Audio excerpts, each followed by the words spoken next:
Well, this is a real treat. We get to talk with one of the greatest to ever do it in the NFL when it comes to returning kicks, returning punts, playing running back, playing receiver. I mean, heck, only Jerry Rice has more all-purpose yards all time than the great Brian Mitchell. Brian, first and foremost, how are you doing today, man?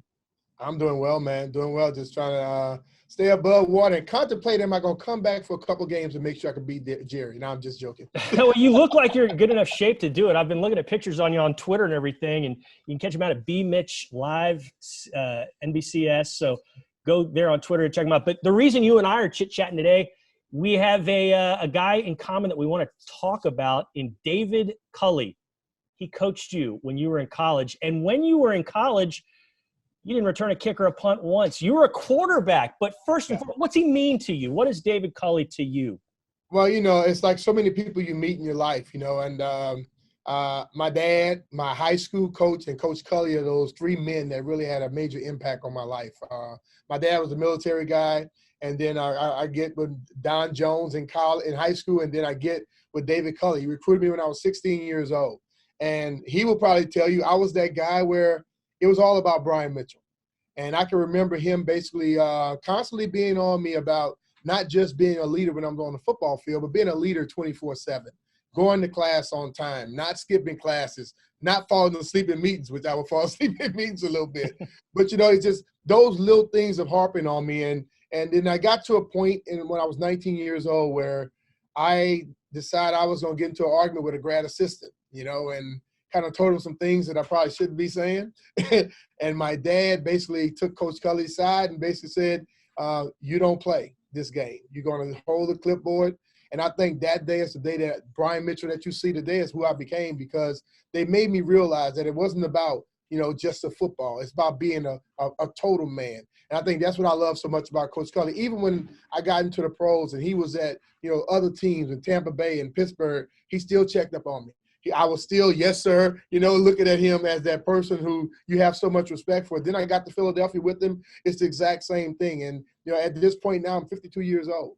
And I still look at him and his wife, Carolyn, as like that's my other parents. My mom and dad have both passed away since, but I look at them like that because they never treated me like just a regular, a student athlete.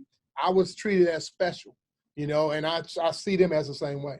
Yeah, I can sense that vibe just in talking with him last Friday after his introductory press conference. Mm-hmm. Have you had a chance to chit-chat with him, text, keep in touch with him since the announcement was made? Yeah, I talked with him. I talked to him actually right before he was coming down, before it was finally announced that he was going to get the job. And then I talked to him twice after that. He was on his way to go see his dad, who's 94 years old. And I mean, that's a blessing in itself, but ultimately – He was happy, and one thing I know about Coach, he always talks about putting in the work. And when your time comes, making sure you're going to be prepared for it, and I think that's ultimate because he was in this NFL for 27 years before he really got the chance to move up to the other level. And now getting that chance and being ready, he was never a person who gave up or he didn't get frustrated. Not that I saw. He was, and when I look at a coach, I look for certain things. I look for a coach who's a great communicator. He's definitely that. I look for a coach who can basically get you to buy into what he's selling. He did that. He got me to turn down Arkansas and all these other major schools and go to Louisiana Lafayette. So he was good at influencing people. But once you get around him as a football player, I was a quarterback who had a very strong arm. I could run with the best of them. I was the Michael Vicks before Michael Vicks. And ultimately, he made me become a better passer, better touch on the ball, and also learn the whole game of football. People would have thought that I ran the option in high school. I never ran the option. So I get to college, and he taught me the option, but we ran it in a different way with two slots and two wideouts and a single back. So once I got to that point, I became a much better, athlete, a much better quarterback, and a much better human being just being around a guy like Coach. You've just touched on a lot of things that I want to hit on as well, but one of those is, yes, he's a great guy. You've told us many examples of why he's a great guy, and so many others around the NFL have chimed in and sounded off about that. And that's one of the things the Houston Texans are very excited about. But you know this better than anybody. You don't last 4 decades in the NFL if you're just a nice guy. You got to back it up with football knowledge and being able to be a good football coach. Back when you were a Raging Cajun, how did he make you a better football player, just in addition to the touching on the pass touch and so on and so on? But what did you see as a football coach, strictly X's and O's wise from him that made you better, made teams better? Well, putting us in a position and putting me in a position to have an advantage. Most of the NFL is not about necessarily I'm just better than you. It's that I have situations, and it's called situational football, where I'm going to put your defense at a disadvantage. I'm going to be the guy who's going to be going against your linebacker, and he doesn't have a chance in hell to check at me. I think when you look at Coach Andy Reid, and we look at the innovation of Coach Reid's offense, David was there with him for like 18 of those whole years, where he was basically giving a lot of his input.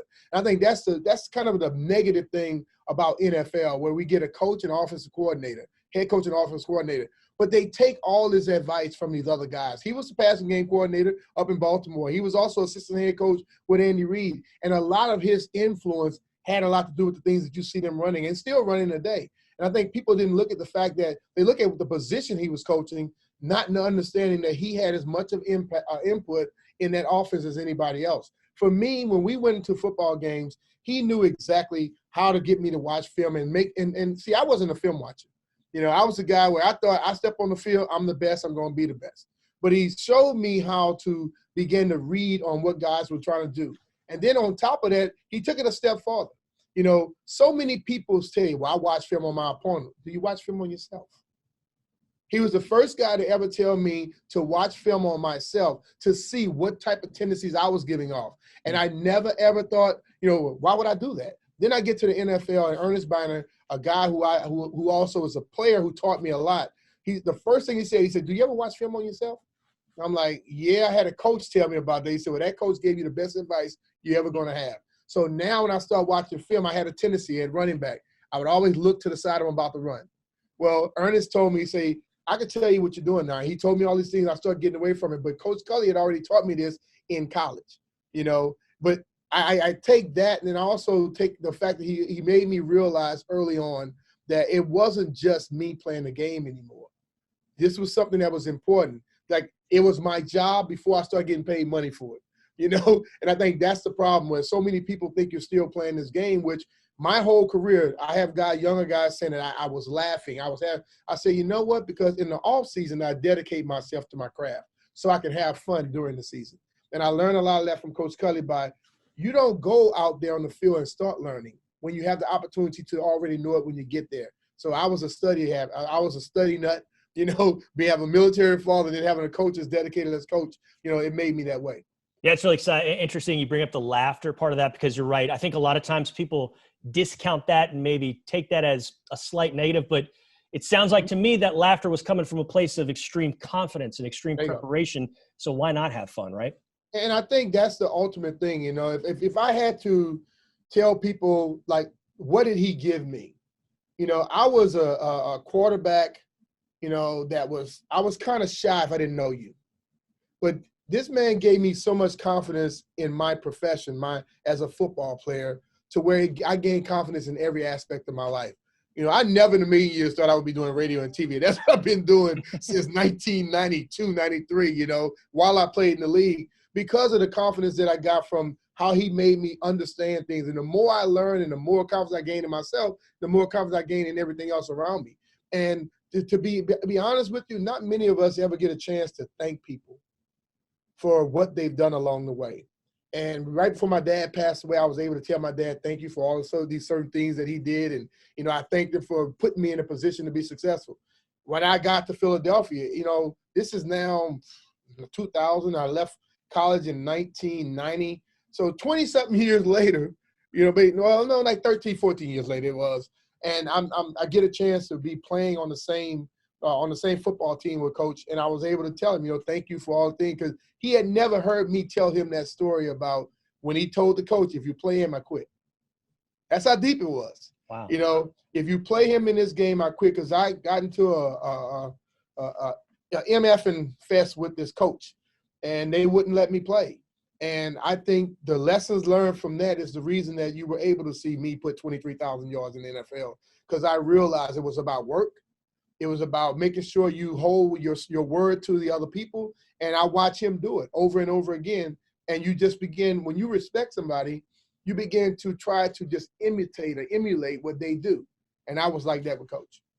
You know, it's interesting when you're talking about that. It made me think, how different was Culley from when you were in college versus when you were playing for him in the NFL? Maybe to where he is now, or how much of the same is he? Like, what was the differences or the changes you might have seen or not seen with him in those I times? think he's very much the same, but he doesn't have to babysit. You know, Yeah. when we were in college, he had to babysit us in a sense. You know, we thought we were men, but we were far from it. You know, we were trying to learn stuff. But the thing, he was always giving you these little tidbits, saying little things to you that made you think. And the more I was around him, the more I realized Coach Culley was just like my dad. My dad was a military guy. And, you know, he'll be walking by you, you're getting ready to go out with your friends, you say, remember, don't do anything stupid that's going to jeopardize your future. So the whole time you're out, you're thinking about, damn, you know, don't do anything to jeopardize my future. Coach Culley came with those same types of things what made you think about stuff, you know. And I think for me, when they dropped something on me, it would encompass my whole thought process to where I said, well, I wasn't perfect by no stretch of the imagination, but I'm sure I made less mistakes because of guys like them two they cared about my future. And I think when I look at the NFL and I look at the successful coaches, and I know people always talk about, like you said, the X's and O's, things like that. What it really comes down to is, do I trust and believe in you? Do I feel you're honest to me? You know, do I feel that your main purpose is to try to make me a better athlete, make me accomplish the things I want to accomplish? And I would say yes to everything like that about Coach Culley. And I think when players understand and get a chance to sit down across from him and talk to him, he's genuine. And when you see that as a football player in the NFL, all you have to do is go out and do your job. If you're very good at it, you're going to be rewarded for it. If you're not very good at it, you better improve upon it, or somebody else will get a chance to go above you. And I think that's the only thing that any man in the world can ask for, is that someone is going to be honest with me, and my play is going to be what stands up. I believe he's that type of guy. I believe he's always been that type of guy. And that's why he was around this league for so long, you know. And you think about it. He went from being that receiver coach, and all of a sudden they started saying, well, now you're the assistant head coach and the quarterback coach and then receiver coach. But he's coached always everything. He's coached everything. Yeah, he's been all over the place. But ultimately, he started getting that assistant head coach thing a lot because he knows how to motivate people. And when the head coach is away, who has to step in? The assistant. And that's when you begin to get that experience of dealing with everybody else. But still, I think that genuine nature that he has, and the mere fact that he's going to be straightforward and honest with you, is what guys are looking for in the NFL. They don't want to be BS. They don't want you telling them one thing and do something else. And he has never wasted his time doing that. And that's why I could tell you, I love the dude, because he's always been straightforward with me. Whether I was right or wrong, or he was telling me something good or bad, he told me what I needed to hear. That's great to hear. And a lot of fans around here, a lot of folks are wondering, well, what's this offense going to look like? Because like you said, I mean, you mentioned earlier, you guys were running the option and you had wing backs and stuff, but he's been and done just about everything. What do you think people can expect? And I know that's a very broad question, and it depends a lot on the personnel and so on and so forth. And when I asked him this, he said, you know, ball security is the key. We don't want to give the ball up, and we want to be different week to week. But what do you envision with this offense that he's going to have? I can envision him in a situation where you have a weak secondary and they may throw the ball 30, 40 times, you know, but they're going to still try to run the football. I think running the football is going to be key, that they're never going to forget it. You know, I think when you look at Andy Reid's offense, I think you can look at some similarities in that, in the fact that Andy may not run the ball 50 times in the game, 40 times in the game, but every once in a while there's a game that pops up where the defense can't stop the run and they keep running it. So I think Coach Culley is going to come out with a mindset to run the football. They're going to pass the ball. If Deshaun Watson is definitely there, you're going to use every piece of ability that Deshaun Watson has. Yes, he can run the football. He's very mobile. He's super accurate throwing the football. But he's going to put him in a position to where Deshaun Watson is going to help his team and not harm himself. You know, and like I'm a big Deshaun Watson fan. I actually at the Super Bowl last year had the chance to sit down with him and do a one-on-one with him at Fleming. Yeah. And I learned a lot about this young man, where this kid is super competitive, want to be the best out there. But you don't, like Coach Thompson, John Thompson always told me, you got to protect some people from themselves. He may be that type of guy. And I think Coach Culley could probably give him you do a little bit less. You do things so well. You don't have to do everything. If you do things a little less, this offense is going to work, because the guy has an arm, he has legs, and he can think the game. And I think it's going to be revolving around that. But whoever your athletes are, anything that they do well, they will have the opportunity to do it over and over again. And I like that because I think his influence from Andy Reid, who we all know is an offensive juggernaut. All right. Well, let's sweep COVID aside. You going to be down here, check out a game sometime, see your old pal? You know, I have no choice. I have to do that because, you know, he was telling me his career started when he recruited me out of high school. He said, and then you went on and you had that type of career. So, you know, people started looking at him because he was the guy who found me down there. And I said, well, Coach, you know, I'll always be your fan, you know, because you made me realize what I could be at a young age. And I took all those things and I tried to do it. So I would definitely, I'm a Houston. I love going to Houston anyway. I got a lot of friends, Keenan McCardell, who lives there. I like going to Papa Do's, so I will definitely be down for a game. Get some shrimp brochette, some of that dirty rice, and you'll be all right, huh? Oh, yes. Hey, Brian, we really do appreciate the time. It's fun learning a little bit more about the new head coach of the Houston Texans, and maybe we'll talk again with you down the line if you're up for it. Sound good? Oh, definitely, anytime. All right, the great Brian Mitchell joining us here on HoustonTexans.com. Thanks for watching. Subscribe to our channel and ring the bell to know when we post new content.